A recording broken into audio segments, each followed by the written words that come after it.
Recording now. All right, perfect.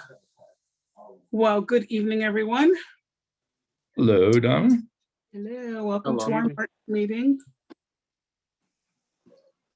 Angelica, you have, or Hector, are you doing roll call? You have everybody listed who's on the meeting?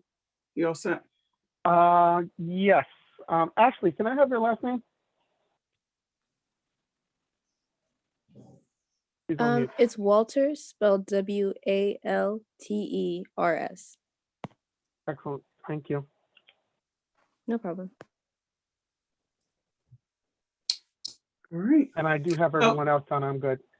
okay, good. So why don't we have, can we have a motion to start our meeting? So moved. Second.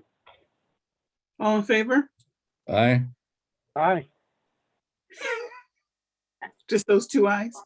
It's like you don't have any nays. I know.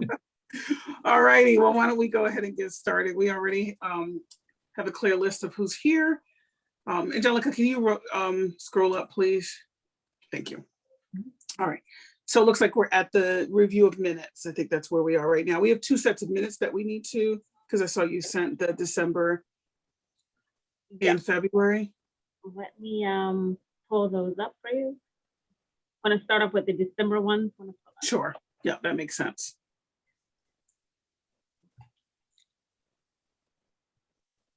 They were in the email that Angelica recently sent. Did everybody get the copies?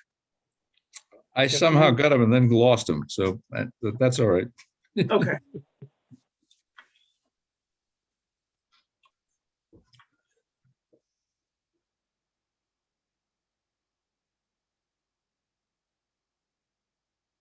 And Roger, I will send these out again to you, the minutes. Yeah, that's fine. Thank you. Well, actually, there are two PDFs on the one you sent. Was one of them the minutes? Or they were both on suspension and all that discipline stuff? Those are both on suspension. Okay, okay. I think there were 4 attachments to that email that included the minutes and the school information, the school data.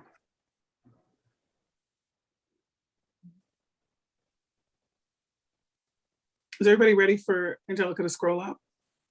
Yes, please. Okay.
Is everybody all set with the review of the December minutes? Yep. Yes, ma'am. Yes. Yes, I am. Are there any revisions or questions connected to December's minutes? No. If they're not, if we can have a motion to approve the December minutes?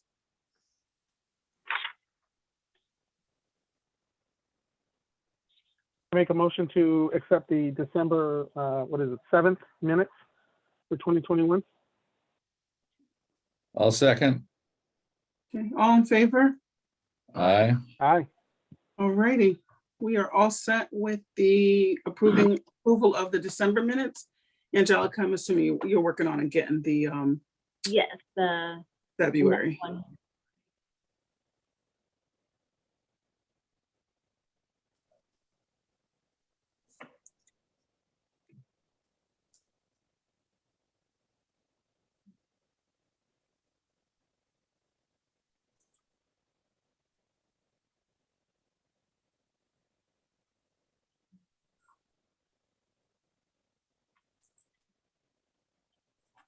trying to find it on my screen. I had it up and then it, give me 1 second.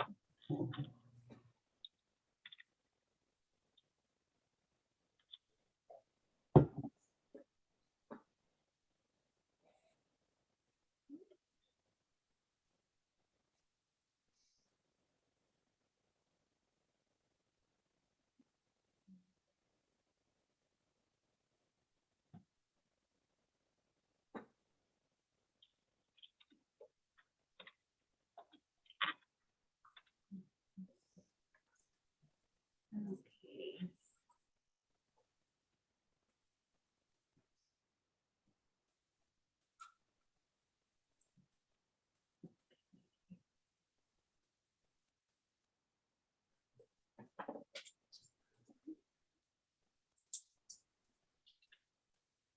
Reason it's not opening up my, let me just try one other way. Okay. Open it up.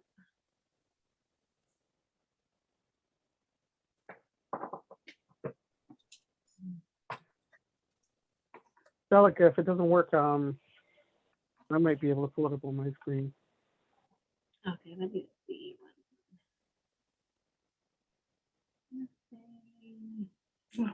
Oh, there it is. January, I think it's January. 'Cause I'm thinking our February meeting was, let me sure I pull up the right one. Did I include the wrong date limit? No. I think, Maybe I did include. I Okay, think, okay. I'm trying to think of, I think we had a cancellation for, It was January that we canceled, right? And we, yes. in February? Let me just pull up Okay, my- so then that's on me then. That's on me. I'll update the date removed. That's one correction.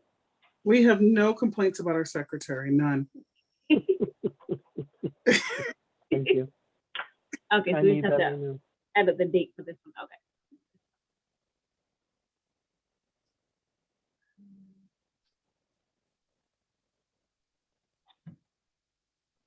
Oh, I can get this one. Can we go down? Oh, you Oh, lost it. hold on. Oh, I'm over here trying to click back in it. It was up and now All right, it's here down. we go. There we go. Okay. Thank you.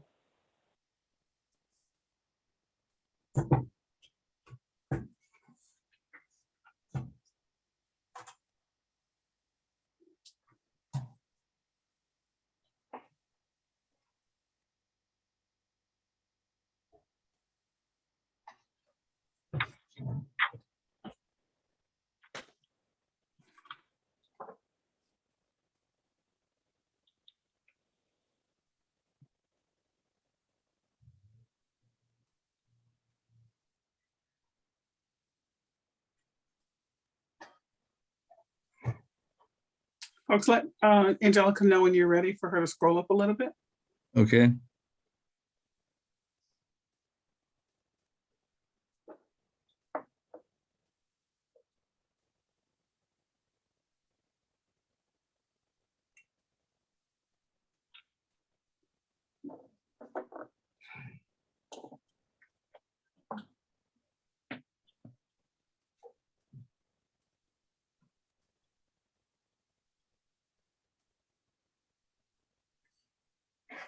Angelica, you can scroll up a little more.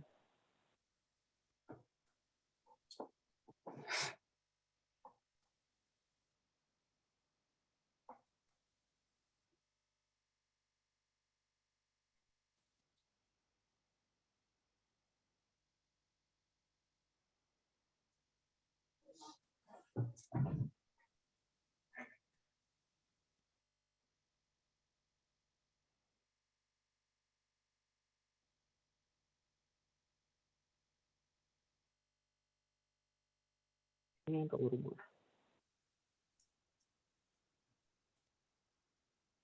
Mouse is either up, sorry. Oh, this mouse is either too fast or too slow.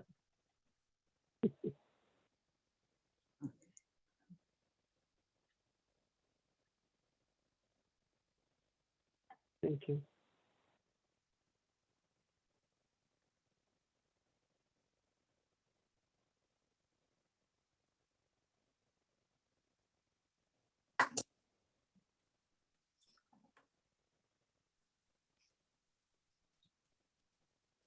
All right, are we all set with everyone had the opportunity to review all of the minutes Yes, ma'am. for February? Okay, all right, perfect. We know we do have one edit that needs to occur. That would be the date, changing that from the January to reflect the fact that we actually met in February. Are there any additional revisions, questions connected to the February 2022 meeting minutes?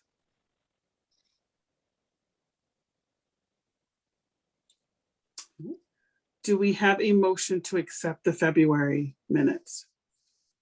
A motion to accept the February minutes with the edit to the date. Okay. Do we have a second?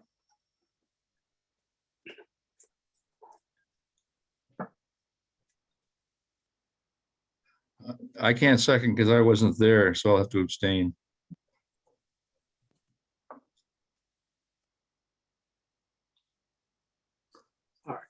Do we have agreement to accept from everyone else who's had the opportunity to review the minutes? I know we had a smaller Yes. group. Yes. Okay. All right. Any objections? I'm assuming there's none, but I just want to throw it out there. No. Oh, okay. All right. So it looks like we're all set for both the December 2021 meeting minutes as well as the February 2022. We can go ahead and get started with our March 1st, folks. February was quick.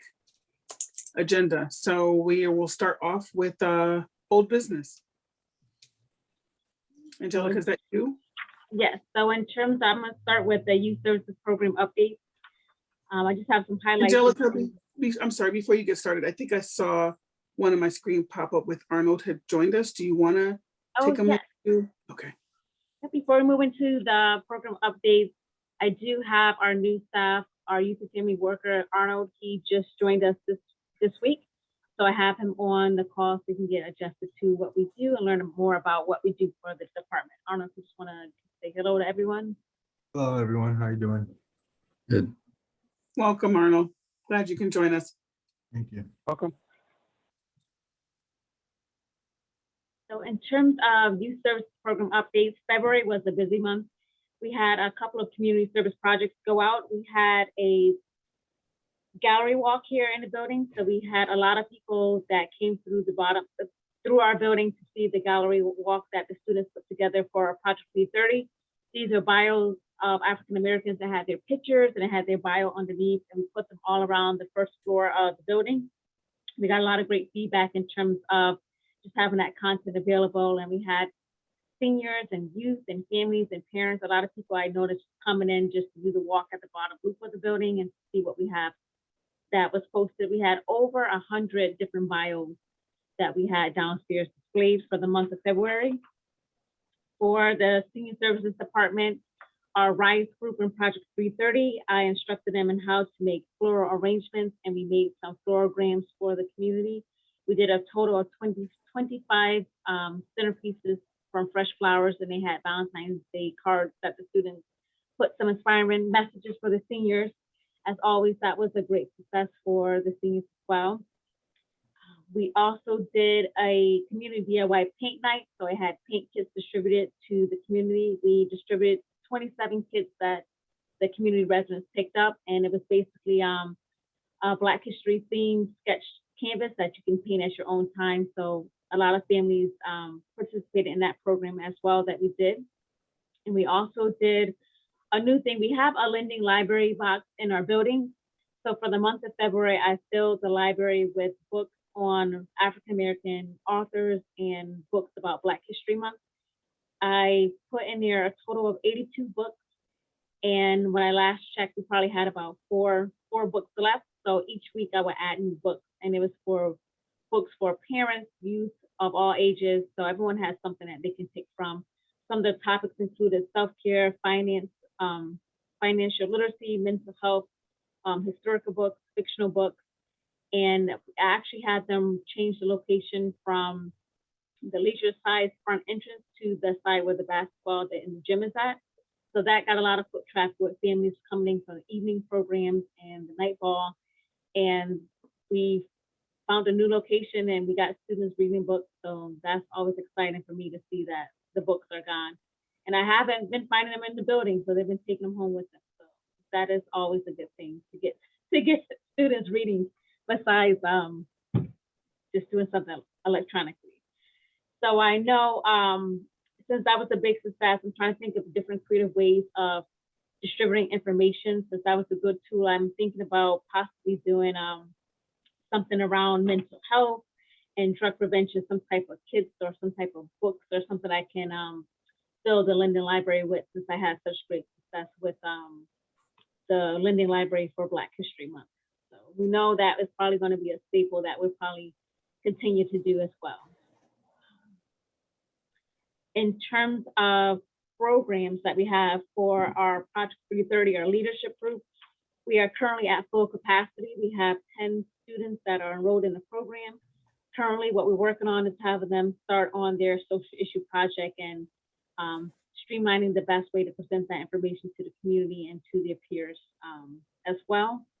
We do have our Sunbeams group. They're at full capacity. They have 9 girls in that program.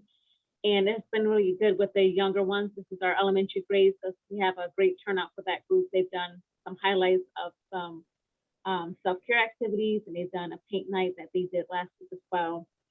Our police and youth group is at full capacity, and they did the tour at the police station last week, and that was a great success. A lot of the students were asking questions about the police department and all of those roles as well. So that's always good to have that engagement with the students, and I'm okay with them running over late for them learning. So that's always a good thing. We do have new members this year for the part of the program for the police group as well. In terms of JRB, let's see if Tiffany's on the line. Tiffany, are you on to just give an update on JRB cases? Yep, I'm here. So for JRB, we did get in 3 new cases. 2 was from the PD, 1 was from the school CAMs. We currently have 4 active cases. About it for that. And we currently have 1 family services case going on right now.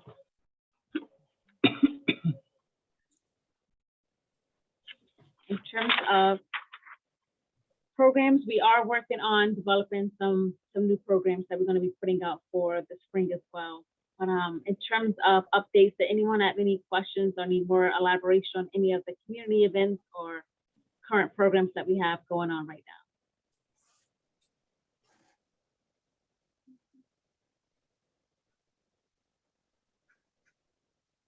Amen.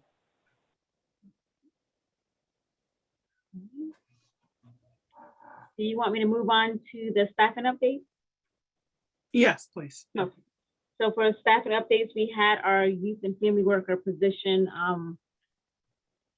posted, and we have selected a candidate, which is Arnold, who we have present with us. So we are starting to build back our team here for youth services. So we're excited to get some staff in and get some more creative ideas going to develop new types of programs for youth services. In terms of suspension and expulsion rates, I did reach out to the Board of Education, and I'm going to pull up the information they sent to me in regards to the rates for our Bloomfield School District. So let me just pull up that, and we can have a conversation in regards to what the data means and what that means moving forward for potential programs or services.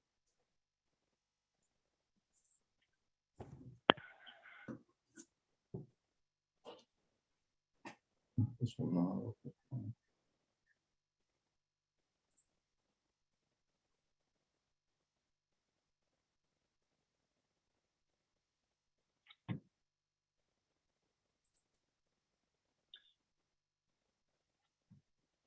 On my screen, what do you see on your side? Is the agenda still up? We still see the, Yeah. we still Okay. see the agenda. Oh, it's switching now. Looks like Okay. it. All right. So There it is. this is the So this one's just a bar graph that have different tier levels. Let me just move.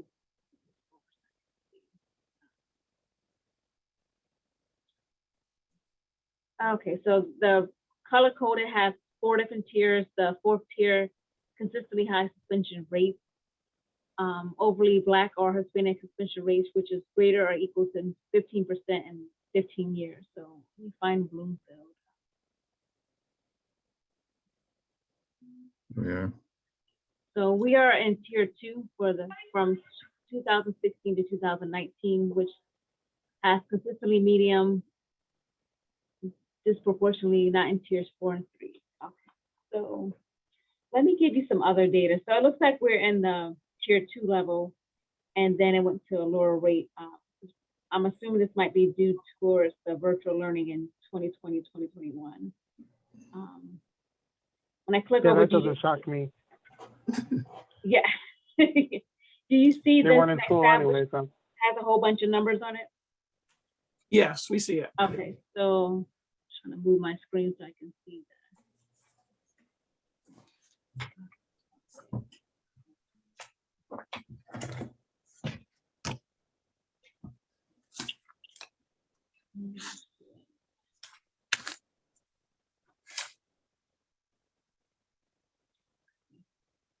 So this has a chart that has the breakdown of all the schools in the district from 2016 to 2021, and it has the number of students. And then over here is the percentages. So,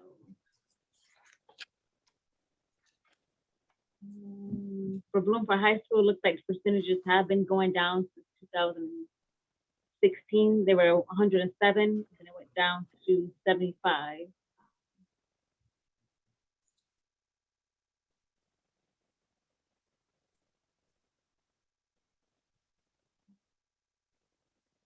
I want to come back to the screen, but this one over here shows the type of incident for what students are being suspended for expulsion and suspension rates. So for the district, they have down here the type of incident in terms of the type of offenses. And then it has categorized for each school, for each of those violent crimes against persons, that has the breakdown of how many students from each school for each school year. So for example, Bloomfield High School, for physical and verbal confrontations, they had 23, 46, 80, and then 18 for 2019, 2020. I'm curious to see how this school year numbers will look once they get the data for the whole school year for 2021, 2022. Because all of this time period was virtual remote learning.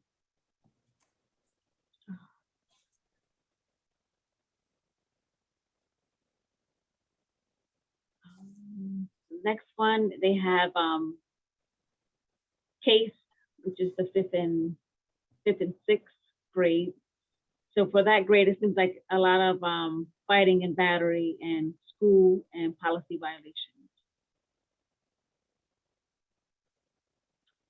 For CAMS, the 7th and 8th graders, the same 2 type of categories for physical and verbal confrontation and school policy violations. They have a few personal threatening behavior violations that happened in 2017 to 2018 school year.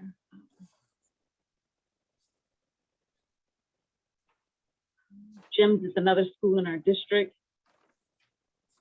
We have a couple more different categories of, it looks like for GYMS, the school policy violations, the numbers have been increasing since 2016 through 2020. The numbers that are continuing to go up for that category for that school.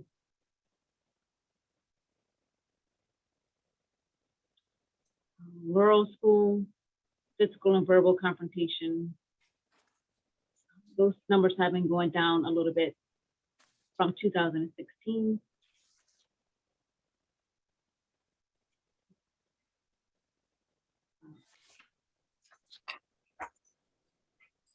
And then we have meta comment. So from what I'm seeing, looking at the data, looks like some of the most common offenses are physical and verbal confrontation and school policy violations that are happening.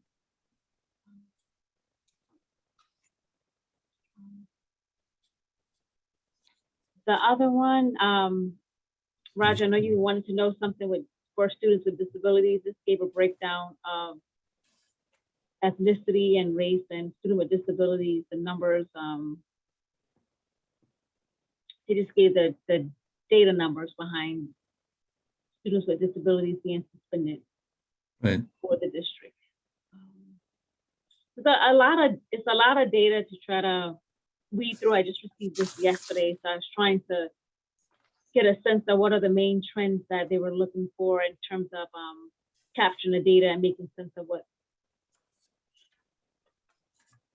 Yeah, what had originally caught my attention were some reports which showed that on chronic absenteeism and suspension expulsion in 1819, the state average was 6.7%, the district average was 12.4%. And I think in one of the other years, in 1920, the district average was 9.8 and the state average was 4.9. So we were somewhat double the state average.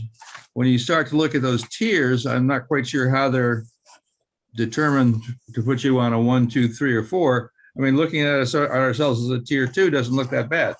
Or so it just, without being able to look at this data a little bit more thoroughly, I'm just curious. It doesn't, but I seem to be reassured that we are not twice the state level the way it looked like in the report I read, which was from the State Department of Education. So I'm not quite sure how to reconcile those two. Between now and the next meeting, I'll try and look at that a little bit more closely and get some more information.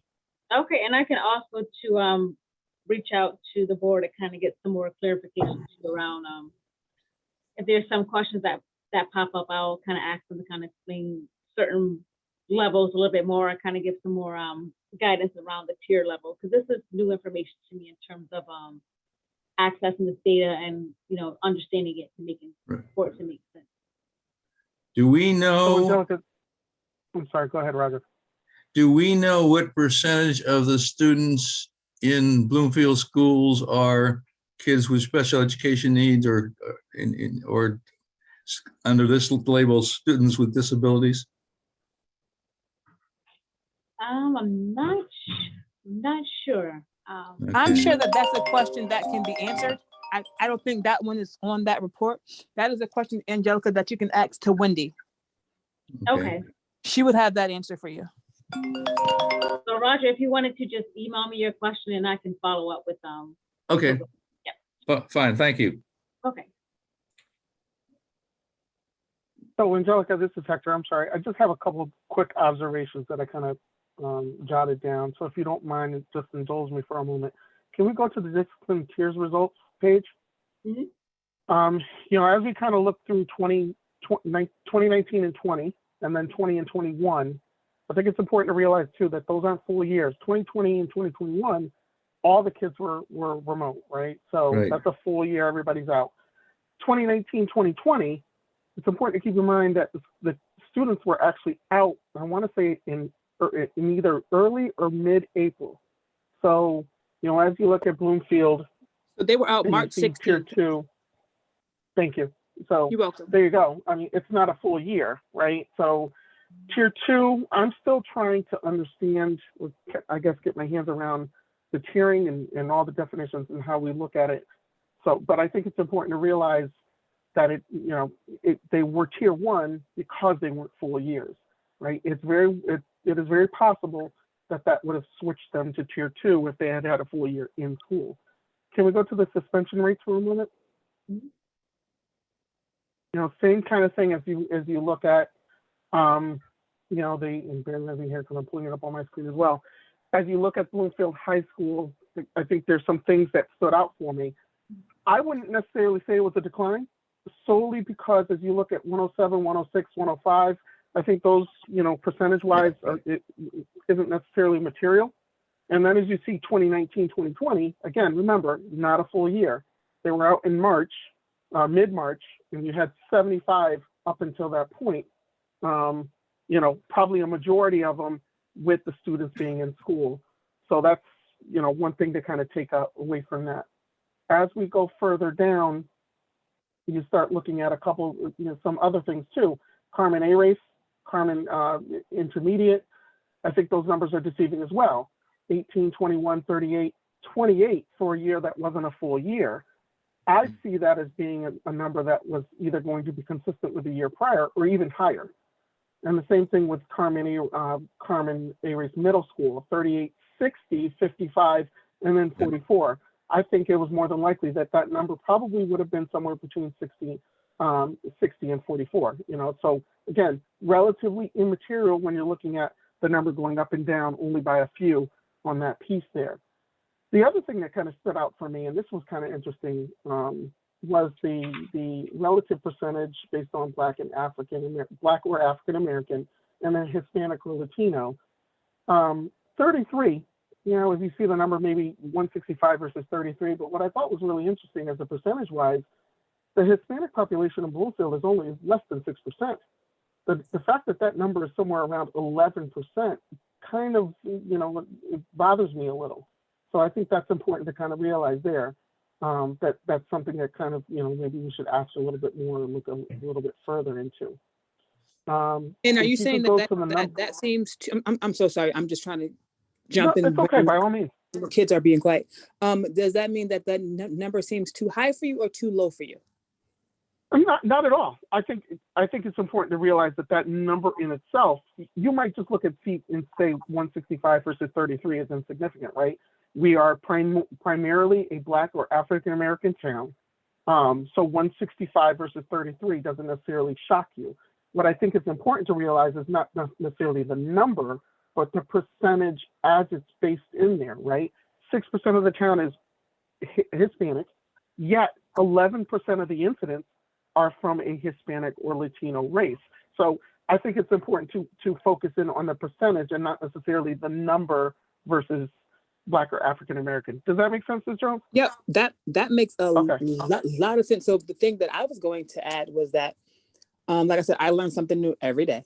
I have some Latino and Hispanic families who, because they're so used to filling out other applications elsewhere and there's never a line for Hispanic or Latino, they usually check white for everything. Gotcha. So that 11%, so some of that might be skewed depending on how the parent filled it out. Good point. So I thought that was an interesting tidbit there as I was kind of, absorbing all the information. The last thing, and again, I think this kind of is a repetitive theme here. If we go to the last worksheet, the number of incidents, it kind of shocked me, as we kind of went through some of these numbers. And again, I think it's important to realize too, you didn't have a full year of information. The numbers, when you start breaking this down as a percentage wise, like say you break it down in quarters, right? 137, and I'll just go right to the district numbers, right? Not necessarily focusing on high school or case or anything. But as you start to see the numbers, in my opinion, are trending up. As you start breaking down this into quarters, 137, 155, and I'll use physical and verbal confrontation as one example, right? 137, 155, 167, 103. That is 103 based on data through March. That is not a full year. So that is relatively deceiving. Same thing down here with fighting and battery, 112, 72, 167, 104. Again, 104 looks like there's a drop there, but again, not a full year. So as we start to kind of look at this information and kind of decipher how we want to move and maybe assist the district in whatever we do here, I think it's important to realize that those numbers aren't going down. They are staying relatively the same or going up. It's important to realize that we're looking at this as a school year, and as a school year, if you're looking at data for 2019, 2020, that is not a full year. That is data through March. You had April, May, and June, and then half of March still going there. No doubt in my mind that those numbers would have gone up if you look at it based on a quarter average. To chime in a bit on Hector's analysis, on the students with disabilities, those numbers were also rising.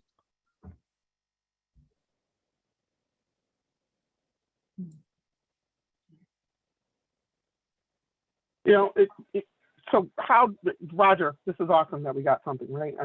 I'm ecstatic that we had something to kind of look at that gives tangible numbers behind something, and something that's physical and we can look at and try to mold what we do here at social news services. I think it's just a matter of applying a little bit of thought to some of the numbers, Mhm. and then just trying to decide, where we kind of go from here. It doesn't necessarily mean that we don't look at trends in society, and we already know mental health and some of the stuff going on with that. And there's going to be a need for a number of years past the immediate, probably 2 or 3 years. So Mhm. that doesn't necessarily change anything. But it's going to be interesting to kind of pull the data for 2021 and 2022. And I think it's important. We might have to toss out those last 2 years as anomalies and try to compare 2022 versus 2018, 2019. Right. That might be something to kind of do as we kind of, otherwise we're going to have to apply, some kind of, trends, actuarial trends to to those numbers. And that's something I don't think is appropriate for us. I think we just look at the data in its raw form. And the only way to do that is to toss out 2019 and 2020. I don't see how you can apply anything. With that, you might be tossing Go out ahead. 22 because we have the quarantine stuff. That's true. That's going to mess with the data too. Yeah, that's good. There should be You bring definitely up a good point there. notation. Yeah, there should be definite notations on the data connected to those years. Some asterisk, or I don't know how the district will do it, indicating that that was during the pandemic. Because you can't toss it out, right? You have the data, it's there. But definitely it should be noted that those were years during the pandemic, because it's unlikely that kids, while they're at home in March or April of 2020, were suspended for fighting and battering when they weren't together. Maybe at home, but not at school. Right, exactly. But you know what? We do get a lot of calls when the kids were in quarantine that they were misbehaving. You would be surprised. That teachers were complaining that students were misbehaving in class or threatening each other on Zoom calls or doing all types of stuff. They were being inappropriate in the chat. Like, it was all kinds of stuff. So some behaviors did take place on Zoom, but I'm sure that it wasn't as many. Right. Ms. Jones, how many, it'd be interesting to know too, how many of these kind of overlap, right? School policy violations. The numbers are so much higher than everything else. I feel like there's some overlap there. So I don't know necessarily how to kind of take that piece there. So if a child comes to school and they're not in uniform, sometimes that's a violation. Gotcha. Depending on which teacher or which staff reported it. So if a child comes to school 10 times and they're not in uniform, that's 10 times for 10 different incidents. Yeah. So it could be things just as small as that. So it's hard to tell on the school policy violations, but I think the other ones, the physical and verbal confrontation, the fighting and battery, are fairly serious events, and therefore their numbers to me are particularly significant. As we kind of start to talk about how we're going to mold the programs going forward, and this is for Tiffany and Angelica, I think it's going to be important to kind of look at that data and probably choose, like, maybe not just, we already know mental health is an issue. That's number one. That as we kind of design the programs going forward, we need to focus on that piece of it. But what I would ask of each of you is maybe to kind of work with Camille and come up with maybe 2 or 3 other things that we need to focus on as well. And some of that stuff will probably bleed into other years as we kind of go forward. And then we need to, at that point, we need to remain fluid as to how we are flexible, I should say, how we kind of design the program going forward to deal with those issues. Mental health will be here for a while. I think we need to accept that. I think as we look at this data, we need to decide what are 2 other things that we need to kind of focus on. And those are those items that will probably change from year to year. And that's how we can better help the district or the school if they come to us. And I don't want to say if they come to us, we should be willing to go to them and say, hey, listen, these are some things we see as trends. Here's what we want to do. What else how can we kind of weave ourselves into what you do as a district to kind of serve our community better, or outreach to them, kind of going forward. Does that make sense, you guys? Yeah, but I think another interesting question is how does the district use this information? someone must be concerned about these issues. I'm not sure who that is, but they get this data. What do they do with it? And how they use it may educate us as to how to effectively look at it. So I'm not going to answer how they use it. I would just tell you who would use it. That way, that might be easier if Angelica wants to dig a little bit more. Right. So if you wanted to talk about how they use it, Wendy would use it to work with her support staff to figure out what type of training they need to kind of support this, what kind of strategies or techniques that they need to change or add to support some of this. Ms. McCann would use this as well to work with the principals to figure out what strategies to use it. So those are the two main people that will use it besides the principals. Okay.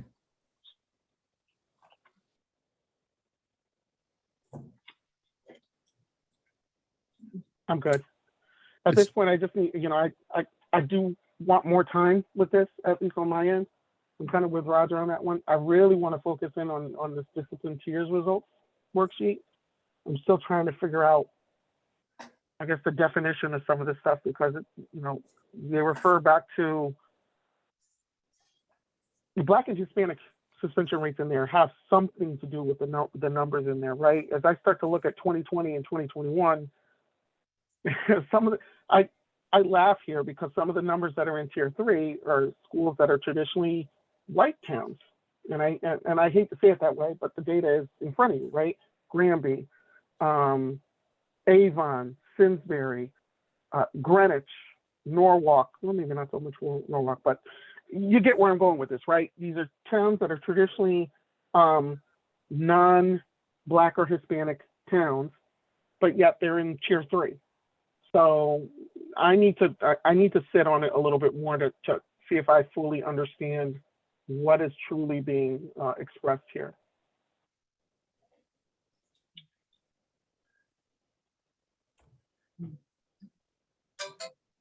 Sorry, I got kicked out. Hector, were you saying that can you just repeat the last bit of what you said? I'm sorry, I just wanted to make sure I understood. Yeah, so 2020 and 2021, I'll just use that. Well, let me not even use that as an example. Let's use 2019, 2020. And I'm referring to the discipline tiers results worksheet. So if you go there and you look at 2019, 2021, right? Some of these towns I could maybe see where tier 4 or tier 3 kind of makes sense, but some for me don't necessarily. Avon District, tier 3. Berlin, Simsbury was in here. The definitions are funky in how they kind of describe it. Tier 4, consistently high suspension rates may also have high disproportionality, Overall, Black or Hispanic suspension rates are greater than 15. So I don't even know if I'm understanding this correctly, but it sounds like these are only specific to 2 groups of populations, Black or Hispanic, and then it pulls out, it specifies what that tier is based on how much of the percentage is Black or Hispanic. Am I understanding that correctly? So I believe this is saying, this is how I was understanding it, that we have children of color, so Black and brown children that are disproportionately being disciplined at a higher rate when you're in the red than white children, the counter versus their white children. So if you're looking at, sorry, it's so small on my iPad. So if you're looking at the Berlin district for 2018-19, there's a higher percentage of children of color being suspended than their counterparts. And that's how I was interpreting it. I guess when you look at it just based on not looking at the definitions, you would think that, it's based on the town in general, not necessarily the 2 groups of populations that we're talking about, Black and Hispanic. So I just I haven't fully given this probably enough of a review, right? I haven't given enough time to really sit and decipher it a lot. So I'm kind of with Roger. I want to take this away and look at it a little bit more.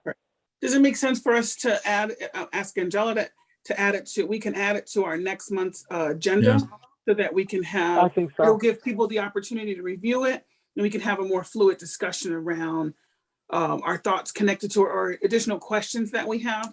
And certainly if we have questions before the meeting, if folks could send those questions, anybody has any questions that come up upon after you've reviewed this a little further, please send them to Angelica ahead of time because she could reach out to maybe get Right. us some answers, or certainly have someone from the outside of Ms. Jones come and share some additional information with us, or they could have Ms. Jones share it with us. So why don't we plan to do that, Angelica? If you can make sure that it's added to next month's agenda, that would be helpful. Will do. Just I one more apologize for that. question. Go ahead. Go ahead, Roger. So Bloomfield, because it has an extremely high population of students who are either Black or Hispanic, will always be low because all of our students, we don't have many students who aren't, as far as the tiers are concerned. Because the My tiers seem to point be, exactly. yeah, okay. Well, a good question. Is this based on the town makeup, or is it based on the population in the school? I think it's based See, I on the think school it's based on the population. population in the school. These Yeah. are school results, not town results. Yep, So yep, the school I think results. it's the population of the school. Okay. So if you look at the tiers, as far as we're concerned in Bloomfield, they're not going to tell us very much about us. Right. Correct. Okay, yeah, I'm sure we can come up with some Roger, other things that as was we so- take a. That was so much more concise than what I was going, where I was going with that one, Roger. So thank you. Thank you. Yeah, I guess that was the point I was trying to make. That you look at this and you see tier 1 and tier 2, and you think it's not that Right. big a deal, but in relationship to the population of the school, Ooh. and when you realize that the population of the school, Avon, you're not going to have a lot of Black or Hispanic students. Same thing with Simsbury. Same thing with some of these towns that you would consider Right. to be white towns, or the population is majority white. They're Right. going to have these higher numbers because it's data that's focused in on that population, Black or Hispanic. I'm not a big fan of this particular Chart. this particular thing. That's my opinion, right? I'm not a big fan of this particular worksheet because I think the data is as you look at it, it is deceiving unless you stop Mhm. and put some thought behind it. Okay. So we have a Okay. plan for the meeting. One, Raj. one last thought, as people come up with questions about this or insights like this last one, could they just share them with us, with the other members of the council? So as we look at it, we can absorb the input from the others as well, who may see things that we don't see. Right. So we have the email that has us all on it. It makes sense. The email that Angelica sent us this week that has the data connected to it, if folks can respond to that email and respond to all, that would make sure, that would have us all being included with the information. Good, And thank you. There's also a summary report that's a separate attachment that might give us more information. Didn't have time to go through the whole report, but that might pop up a few more of our answers that we have and questions. Yeah. Yeah, it's a lengthy report. I started reading it, but I didn't have enough time to go through the whole thing. Yeah, that's even a lot more detailed. So Yeah, I just think this is a longer term project, so that we might as well take Right. some time on it. Absolutely. We've been asking Agreed. for it for a while now. We have it. And certainly it makes sense for us to make this a thoughtful process. Okay, All thank right. you. thank you all for giving me time to kind of go through some quick observations. I appreciate it. Perfect. I'm gonna stop sharing this screen here.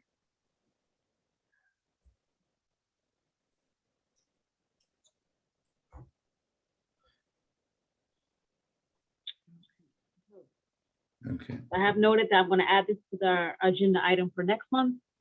So I'm going to go over to start with our new business for summer youth employment. We are in the process of planning for summer youth employment. We are partnering again with the Capital Workforce Partners. The application is live. The application will be on the Capital Workforce website until April 30th. I did send over the flyer to get approved from the Board of Ed, and it got approved and sent to the school, so that communication about for the students of how to apply has went out live. I also put into our email blast the flyer just advertising that we're taking students ages 14 through 17.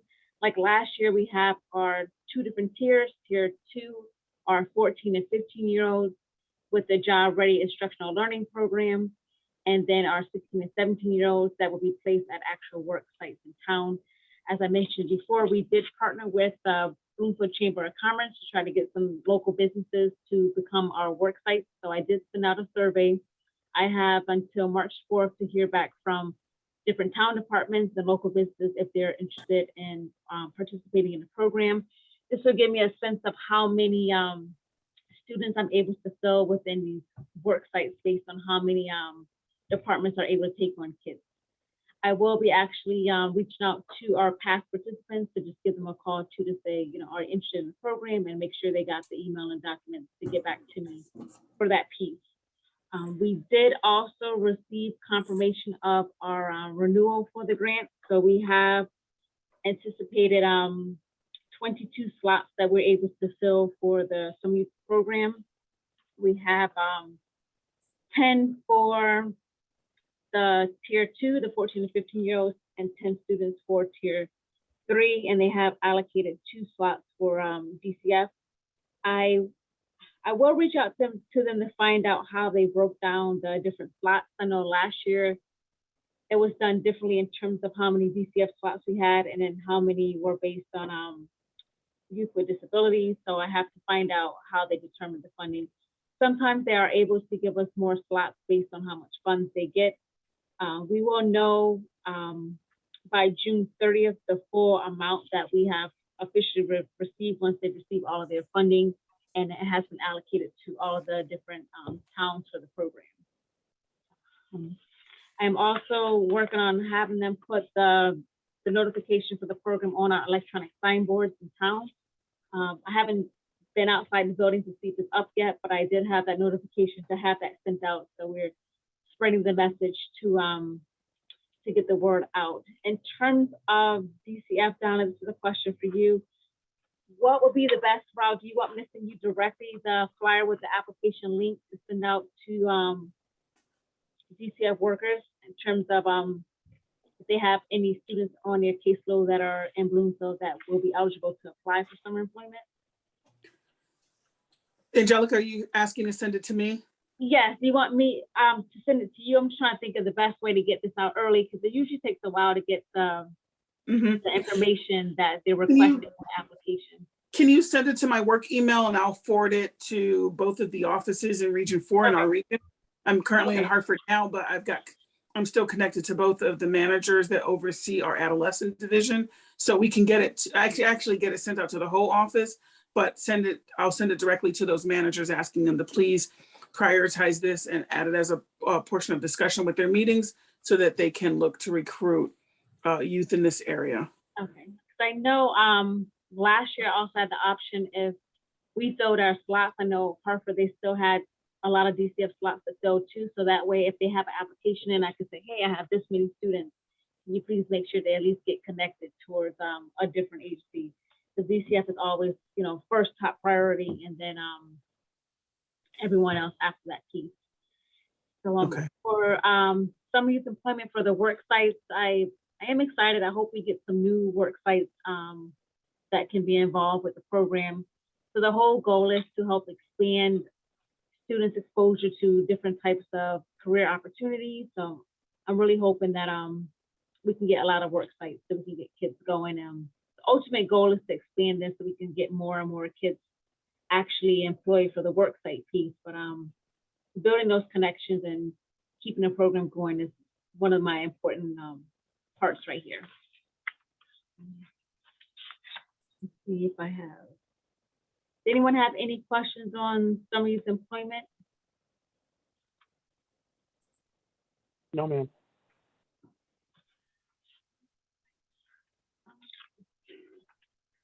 The other piece I have on here, I know mental health, we always have this as our topic of discussion.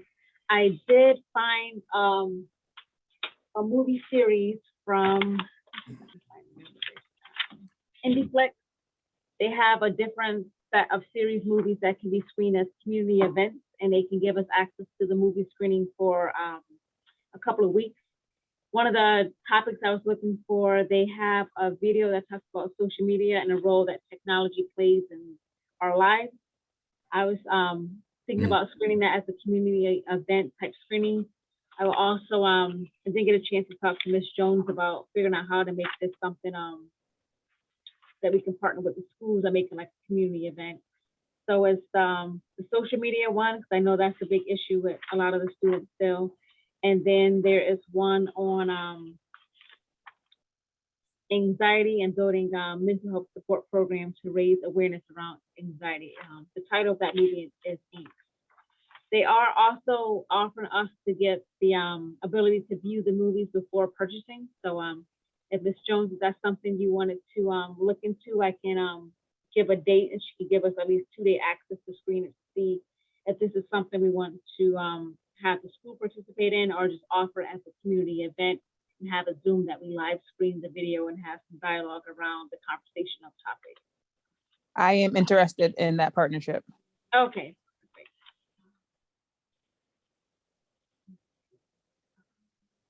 I'm so sorry, Angelica, before you keep going on, but I have to log off, guys. I apologize. Okay. I apologize. If you guys have any questions, please let me know. I'll do the best that I can. Angelica, you know how to reach everybody that you need to reach, but if there's somebody you can't reach, I will do my best to help you. And have a great night, everybody.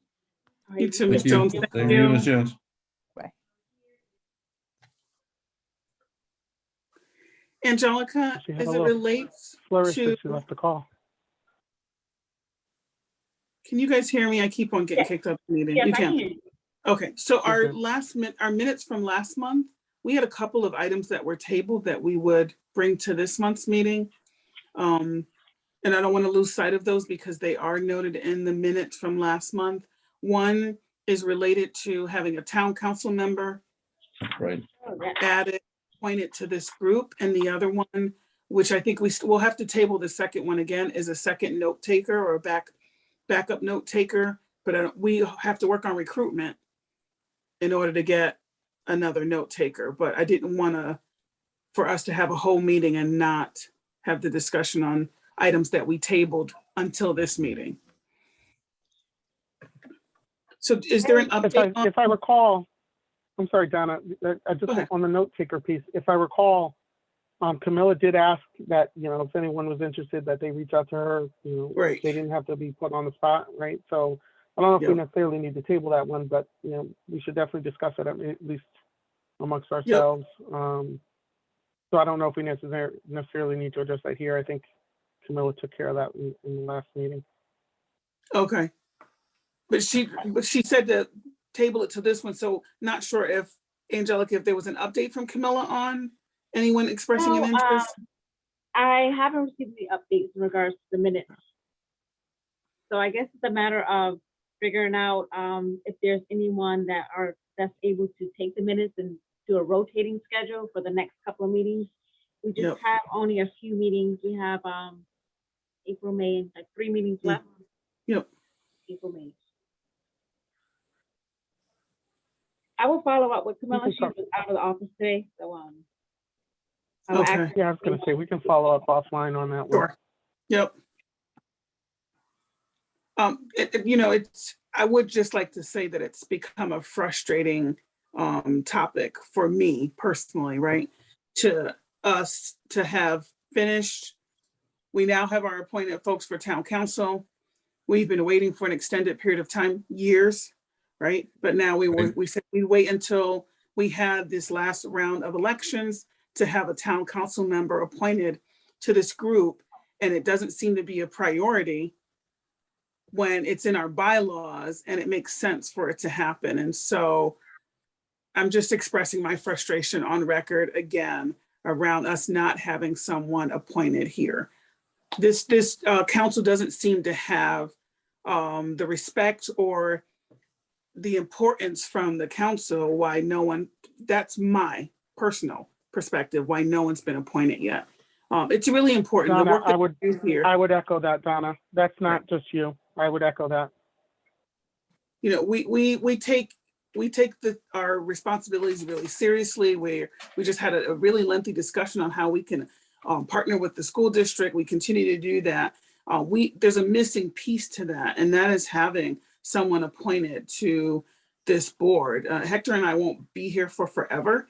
And so certainly if it's something that we can do to get that done, if we could just put a level of importance on that. And I know, Angelica, nothing against you or Camilla, who I know you have shared it and we've talked about it quite a bit, but I did want to go on record that we tabled that discussion last month and several months before, and still here we are sitting where we don't have a town council member as a part of this group. Yeah. And I understand too, because it's important for them to see how much hard work we do, because we are day in and day out trying to forge connections and partnership and do so much for the town. And you know, since I started, it feels like we're just this missing little department, but we're doing a lot of great things with a small amount of staff and a great team to try to do this. And it's having that extra supporting and backing will help to further spread the word and strengthen our connection with the town and the youth services programs we're able to send out there for the community. Yeah. Would it be useful if we individually wrote the chair of council and said, you know, we've been doing this for a long time, and just basically go on and repeat the words we've already heard about, we do a lot, and it doesn't seem that we are getting the attention that it was due. We're supposed to have a town council member, and how about doing something about it? You know, Roger, I actually have a drafted letter for that, and I have hesitated on sending it out. This was actually something that we discussed, gosh, months ago, I want to say, when we first started the session for this year. And I'll be honest with you, Roger, I as I went through the letter a couple different times, the letter became a lot more sort of two sentences, right, of saying we need representation. It is part of the bylaws. We need to have someone here. It for me came across as being very nasty, for lack of a better description. I've struggled with it. I'm not going to lie. I don't know how much of that would do good. As I attend, and when I say attend, watch some of these YouTube meetings, it's clear to me there's still a lot of dissension amongst the group itself. Oh yeah. The meetings, in my opinion, are somewhat they're not proactive. They're not in any way helpful to their purpose. And that's and again, I'm going on the record of saying that in a recorded YouTube message. I don't care who hears it, they need to hear it. So I don't know. They still fight amongst themselves, and they fight amongst the town manager, which they hired. So I'm still struggling as to how that's going to look going forward. And I would welcome a call from one of them if they happen to watch this video. I would support us sending a letter out at this point in time, because we've been talking about it too much. And there's no action. I mean, there's no reason, because they can't agree among some issues amongst themselves, that they could not do something about this issue, which seems to be politically neutral. Right. This has nothing to do with that. Yeah, but Donna, you know that specifically, that's why we don't have a council member. I know we that. didn't have a you know, okay. But it's a part very of political as to why we didn't have a council member for the past few years. But that's their own issue that they need to work out. It's a part of the bylaws. It's the value to this work that we do in order to help improve the lives of the folks in this town, that we've made the commitment to come out and have these meetings, have these discussions, meetings outside of these meetings. We're asking them to follow the bylaws and have someone from the town council appointed. At this point in time, I think we've asked enough, orally, verbally, having the discussions. I think if we want to have, Hector, we've talked about looking at that letter. I think that maybe you, myself, and Roger could take a look at it, or folks can send letters individually themselves as representatives of this committee, but enough now. I think a letter to go. Can we get can someone send out the wording on the bylaws? Sure. Angelica, we reviewed them and we talked about them here in the meeting. Do you have them? Yes, I have to. Okay. Yes, I will get them and send them out to you. Okay. Okay. Perfect. And this is what Thank I'll do. you. When I'm back in front of my computer, guys, what I'll do is I'll send the letter. Roger, Donna, if you don't mind, if you could Sure. help me massage the letter in some way to make it a little bit easier Yeah. to get the message, right? It needs to be very short, concise, Yep. straight to the point. Yeah, And I'm struggling with that personally. I will be honest with you. we got it. Sure, we can work on that. Thank you. Okay. Do we have any other business or announcements? Yes, there's another issue, but again, and actually Hector mentioned the mental health issue, and there's been some publicity recently about police in schools. And I know there's a memo between the Board of Education and our police department about what the role is of police in schools, but it would be interesting to see it. And I have mentioned that to Angelica, and I think she's, Officer Wilkins, you're here, right? Yes, sir. Do you know anything about that memorandum? So I actually have a copy that I could email to you, but I know it was an agreement that was typed up and signed back in 2016 between the superintendent and the chief of police. Basically, it's to have a SRO, school resource officer, in the school. However, I would say we have not had one since 2019. Because of that's staffing. Between COVID, but mostly staffing. And it's like a revolving door, like keeping officers on this road. So that's the issue. Okay. So we have a memorandum, but it's not really in effect because we don't have any officers to put in the schools. Correct.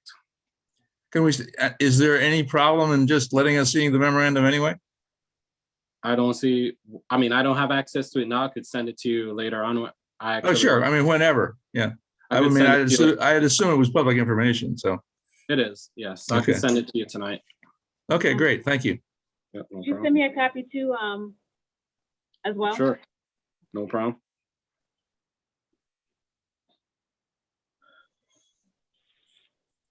Anything else?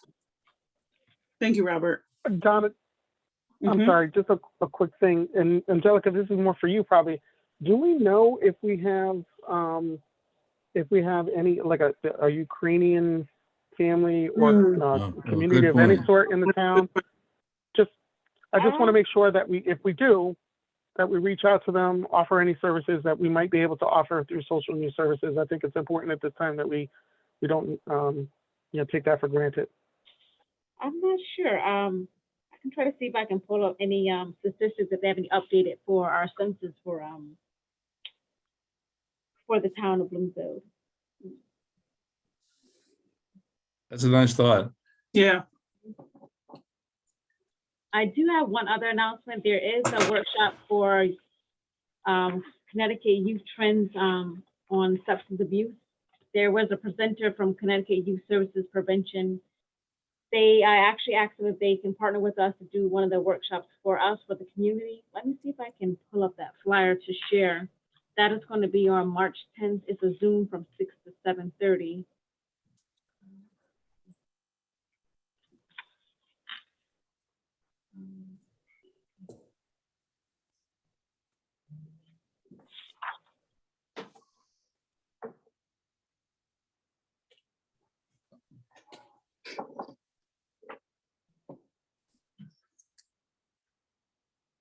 Just going to stop the share to see if I can pull this up.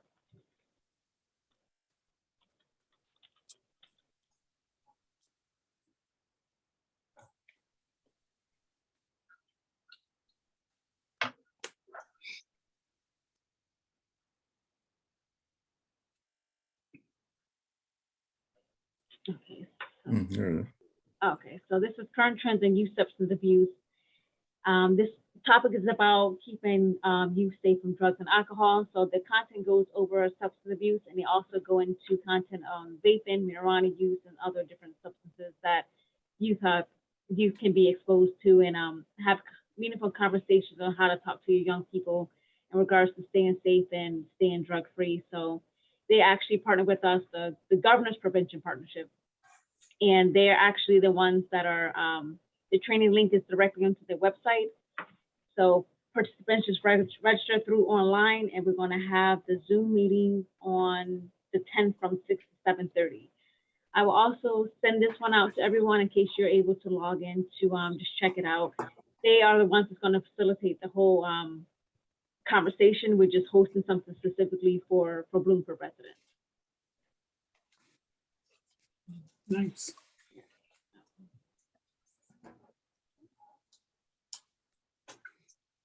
Thanks, Angelica. That sounds pretty interesting. Anything else?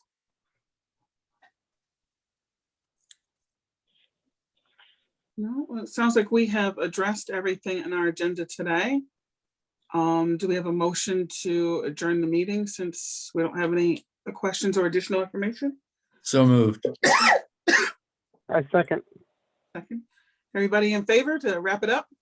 Aye. Yes, ma'am. All Aye. right. Thank you, everybody. Have a great Take night. care, everybody. Nice to meet you, Thank you. Arnold. Yes. Good nice night, to meet you. everyone. Good Everyone. night. Bye-bye.